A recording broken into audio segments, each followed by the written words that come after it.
আলহামদুলিল্লাহ, আল্লাহ পাকের দরবারে লাখ কোটি শুকর ও সুজুদ যে আল্লাহ পাক রব্বুল আলামিন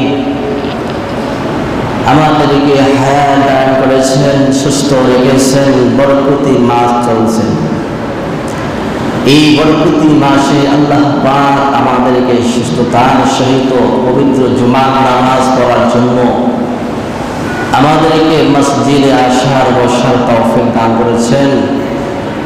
সেই মহিয়ান গরিয়ান সর্বশক্তিমান আহকামুল হাকিমিন আল্লাহ পাকের দরবারে সকলেই জবান খুলে কালিমাতুশ শুকর উচ্চারণ করে নিই আলহামদুলিল্লাহ। লক্ষ লক্ষ কোটি দুরূদ সালাম বিশ্ব মানবতার কান্ডারি রাহমাতুল লিল আলামিন শফিউল মুজলিমিন খাতামুন নবিয়্যিন ইমামুল মুরসালিন জনাব মুহাম্মদ রাসূলুল্লাহ সাল্লাল্লাহু আলাইহি ওয়াসাল্লাম সর্বোপরি শুকর যে আল্লাহ পাক রব্বুল আলামিন এই ফিতনা ফাসাদের জামানায় আমাদেরকে যেরকমই হোক, যেভাবেই হোক, ঈমান দুর্বল হোক আর মজবুত হোক, আল্লাহ তাআলা আমাদেরকে নেক আমল করবার সুযোগ দান করেছেন। এর শুকরিয়া যদি কিয়ামত পর্যন্ত আদায় করতে থাকি শেষ হবে না। ঘুমায়েন না, কেউ ঘুমায়েন না। অল্প সময় একটু আলোচনা শুনবেন, আমলের নিয়তে শ্রবণ করবেন ইনশাআল্লাহ। তাহলে এই মাস হলো মুহররম মাস। যেমন আল্লাহ তাআলা কিছু জায়গার উপরে প্রাধান্য দিয়েছেন। আল্লাহ তাআলা কিছু মাসের উপরে প্রাধান্য দিয়েছেন। আল্লাহ তাআলা কিছু পাহাড়ের উপরে প্রাধান্য দিয়েছেন। আল্লাহ তাআলা কিছু মানুষের উপরে প্রাধান্য দিয়েছেন। তাহলে কিছু দিনকে আল্লাহ তাআলা দিনের উপরে প্রাধান্য দিয়েছেন। তাহলে জায়গার উপরে প্রাধান্য দিয়েছেন। কিছু কিছু জায়গায় নবীজি বেশি বেশি সময় অবস্থান করার জন্য বলেছেন। আবার কিছু কিছু জায়গার থেকে নবীজি অতি দ্রুত চলে আসতে বলছেন। তাহলে কিছু কিছু জায়গার ভিতর নবীজি বেশিক্ষণ সময় অবস্থান করার জন্য বলছেন। সেই জায়গাটা আমরা এখানে যারা বসে আছি, সেই জায়গাটা হলো কি মসজিদ। এই জায়গার ভিতর নবীজি বেশি বেশি সময় দিতে বলেছেন। আর যে জায়গার থেকে নবীজি অতি তাড়াতাড়ি চলে আসতে বলছেন, সেই জায়গাটা হলো বাজার। তাহলে কিছু জায়গার উপরে আল্লাহ তাআলা জায়গার প্রাধান্য দিয়েছেন। নবীজি অতি দ্রুত বাজারের থেকে চলে আসতে বলছেন, আর বেশি বেশি করে মসজিদে সময় দেওয়ার জন্য বলছেন। আল্লাহ তাআলার নিকটে পৃথিবীর ভিতরে সবচেয়ে শ্রেষ্ঠ, সবচেয়ে উত্তম ঘর, উত্তম জায়গা হলো কি মসজিদ। আর সব থেকে নিকৃষ্ট জায়গা হলো বাজার।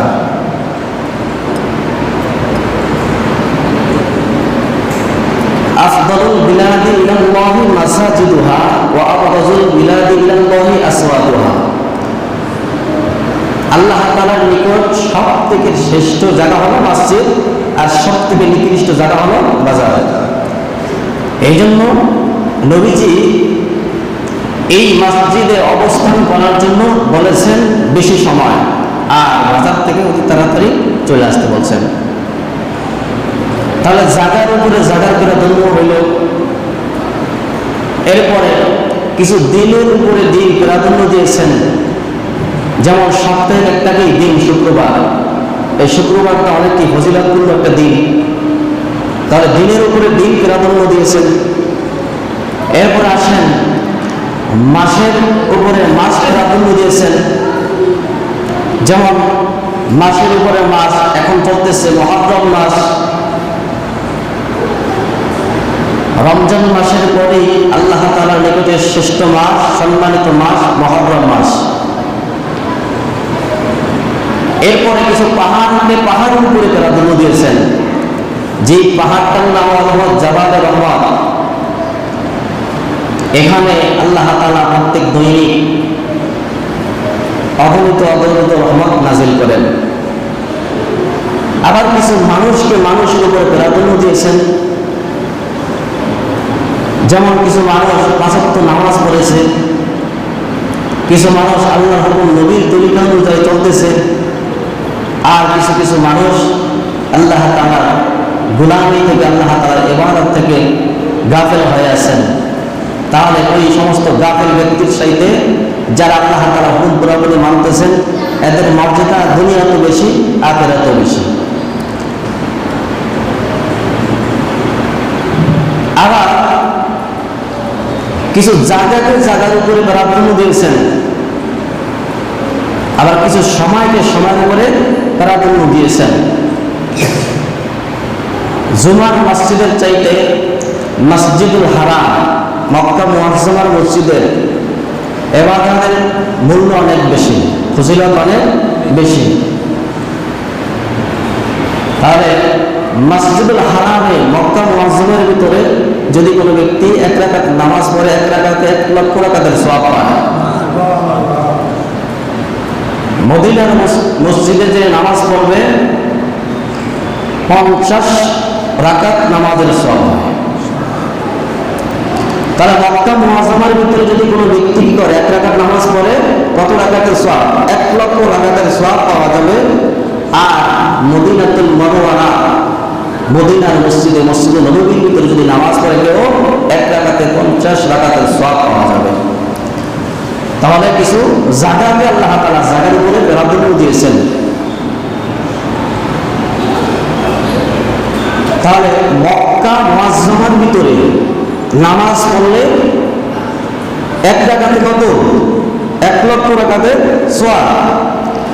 আর মসজিদুল নববীর ভিতরে, মদিনার মসজিদের ভিতরে নামাজ পড়লে 1 রাকাতে 50 রাকাতের সওয়াব আল্লাহ তাআলা দান করে। তাহলে এইভাবে জায়গার উপর প্রাধান্য আল্লাহ তাআলা দিয়েছেন। মক্কা মুআজ্জামা মসজিদুল হারামের চাইতে মসজিদুল নববীর মূল্য কম না। মসজিদুল নববীর যে জায়গাটা, রওজাতুন মিন রিয়াজিল জান্নাহ,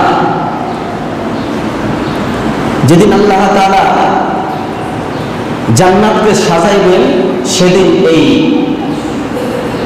রওজাতুন মিন রিয়াজিল জান্নাহ যে মাটিটা আছে, এই মাটিটাকে আল্লাহ তাআলা জান্নাতের ভিতরে ফরাজের মতো বিছায় দিবেন। ঘরের ভিতরে ফরাজ বিছাইলে, পাটি বিছাইলে সৌন্দর্য লাগে না? তাহলে আল্লাহ তাআলা এই মসজিদুল নববীর, মদিনার যে রওজাতুন মিন রিয়াজিল জান্নাহ, জান্নাত এখন বর্তমানে নবী আলাইহিস সালাম যেখানে গিয়ে শায়িত আছেন, সেই জায়গার মাটিটাকেই আল্লাহ তাআলা জান্নাতের ভিতরে কি ফরাজের অনুরূপ বিষয় দেবেন। কিসের জন্য? সৌন্দর্যের জন্য। তাহলে এই ক্ষেত্রে ইমাম আবু হানিফা রাহমাতুল্লাহ আলাইহি অথবা ইমাম মালিক রাহমাতুল্লাহ আলাইহি, উনি বলেছেন যে জায়গার দিকটা মসজিদুল নববী, মদিনার জায়গা কি মূল্য অনেক বেশি, যেখানে নবীজির কি রওজার হাত। এই কারণে ইমাম মালিক রাহমাতুল্লাহ আলাইহি উনি শেষ বয়সে মদিনার থেকে কোথাও দূরে অবস্থান করতেন না। ওনার নিয়ত ছিল যে আমার মরণটা যেন কি মদিনার ভিতরে হয়। সুবহানাল্লাহ। ওনার আশা ছিল আমার মরণটা কি মদিনার ভিতরে হয়। সেদিন ময়দানে মাহশরে আমি মদিনার থেকে যেন হাসরের ময়দান উঠতে পারি। সুবহানাল্লাহ। আল্লাহ তাআলা এই ইমাম মালিক রহমাতুল্লাহর আশাকে পূর্ণ করেছেন এবং মদিনায় তাকে দাফন হয়েছে। মক্কা যারা বড় বড় ভালো লোক আছে মদিনায় নামাইছে। তাহলে মদিনার মাটির কি দাম কম না? মদিনার জায়গাটার দাম কম না? যারা নবী আলাইহিস সালামকে ভালোবাসেন, এমনও রেওয়াত আছে, এমনও সাহাবী ছিল তারা যখনই মদিনা ঢুকতেন তখন জুতা খুলে হাঁটতেন, কারণ এখানে ঘুমায় আছে কি? দিনের নবী, দুজাহানের বাদশা নবী জনাবে মুহাম্মদ রাসূলুল্লাহ সাল্লাল্লাহু আলাইহি ওয়াসাল্লাম। তাহলে নবীর ভালোবাসা আছে বিদায় তারা কি এভাবে নবীকে সম্মান করতেন। তাহলে কি বললাম যে কিছু মাসকে আল্লাহ তাআলা মাসের উপরে প্রাধান্য দিয়েছেন। রমজান মাস, রমজান মাসের পরেই মুহররম মাস, রমজান মাসের পরে যেটা প্রাধান্য আল্লাহ তাআলা দিয়েছেন।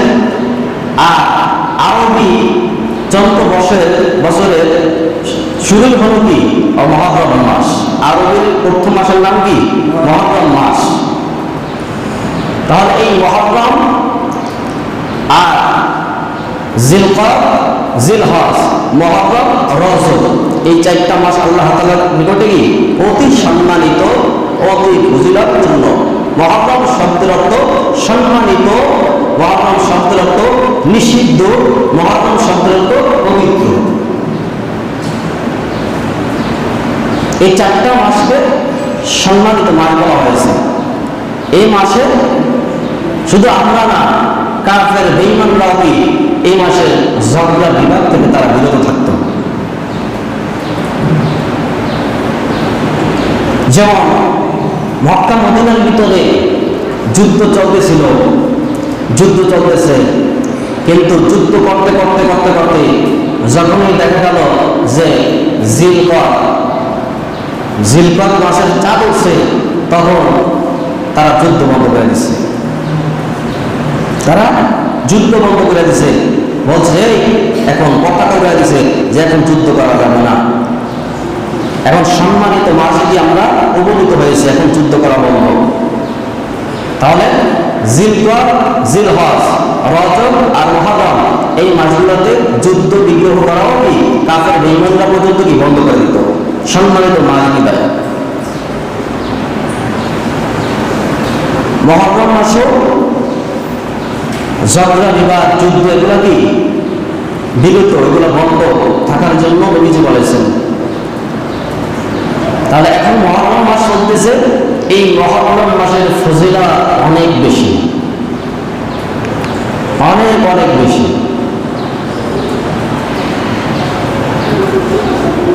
তাহলে নবী আলাইহিস সালাতু ওয়াস সালাম চারটা আমল কোনো সময় ছাড়তেন না,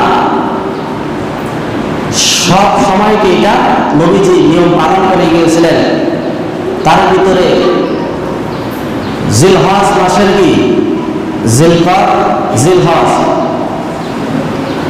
এই যে জিলহজ মাসের যে 9টি রোজা, এটা নবী আলাইহিস সালাতু ওয়াস সালাম পালন করে গেছেন। আশুরা রোজা নবী আলাইহিস সালাতু ওয়াস সালাম পালন করে গেছেন। এবং নবী আলাইহিস সালাতু ওয়াস সালাম কখনো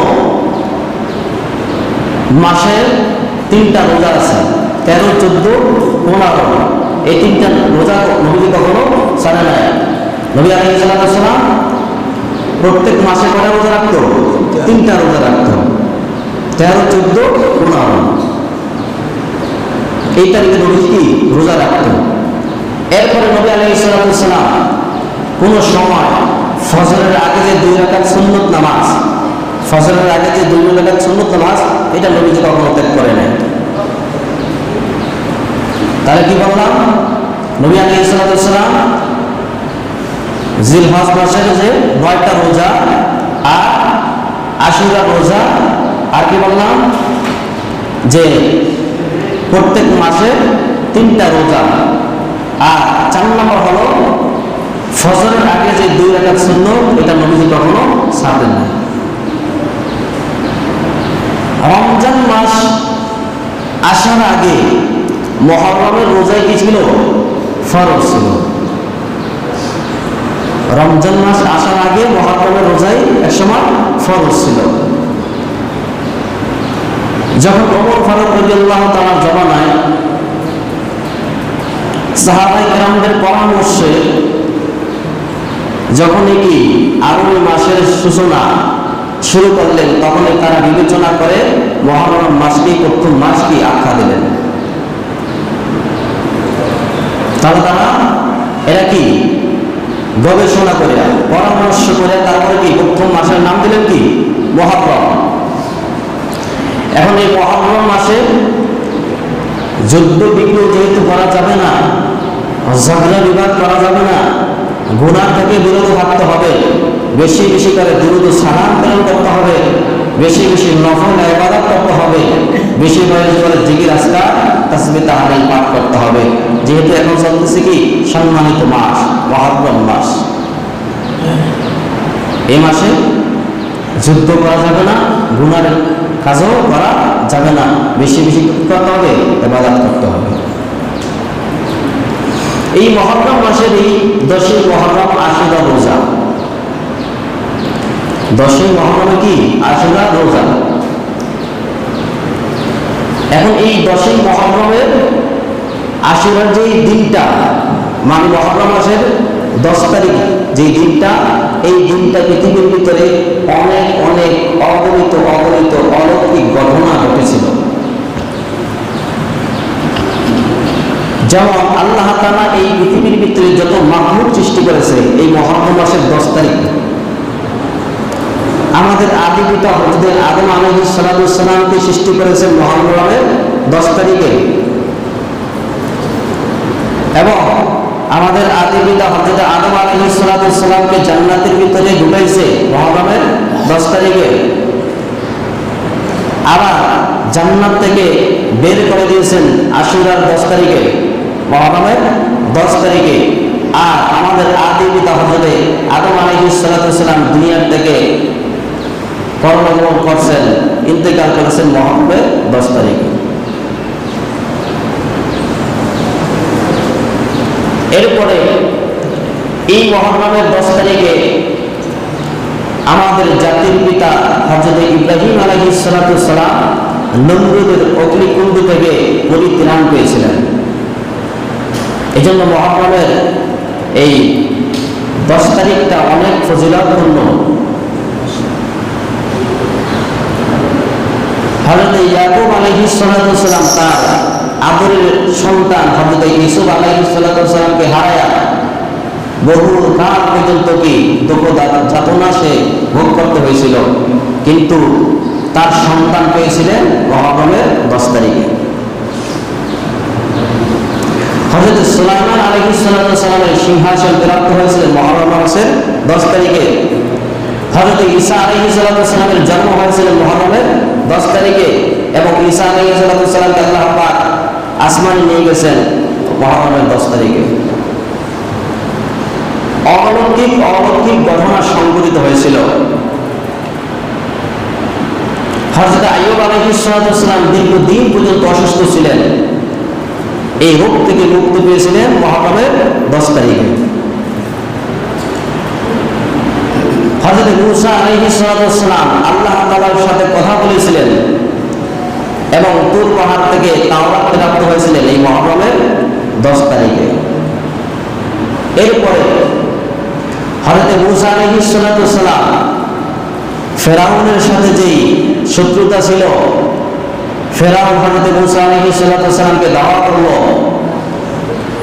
নীল নদ পার হয়ে মূসা আলাইহিস সালাম ওপার উঠে গেল, আর এদিকে ফেরাউনকে আল্লাহ পাক রব্বুল আলামিন নীল নদের পানির ভিতরে চুবায় চুবায় ডুবায় ডুবায় মারল মুহররমের 10 তারিখে।